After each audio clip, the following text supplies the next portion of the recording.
سجل يا تاريخ ودون يا زمن. المهندس محمد حجر أول من نشر التفاح السكري الأحمر ذو الأصول الأسبانية، التفاح الأمريكي الذي أصوله من أشبيليا الأسبانية، والآن في ولاية كاليفورنيا، ونحن الآن في اليمن أصبحنا ننتج هذا التفاح السكري الأحمر.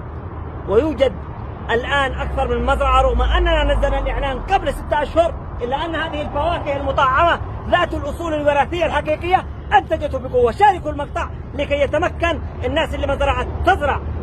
اجعلوا هذا الشعب الذي تعود الأحزان، الشعب اليمني، يفرح بهذا النجاح ويشاركنا هذه الفرحة التي رسمها هؤلاء المزارعون الذين رسلوا أول إنتاج لنا أمس وبكل فخر على هذه التفاحة على ثلاجة الشاي، وهم في قمة الفخر وقمة الارتياح.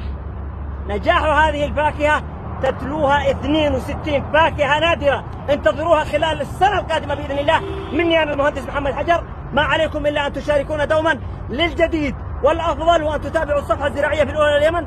ومثل ما كان المقطع الأول حصد 5 مليون مشاركة ومتابعة، اجعلوا هذا المقطع يصل إلى 10 مليون وإلى العالم، لكي ينظر إلى اليمن المنتج للفاكهة والقوي في الجانب الزراعي.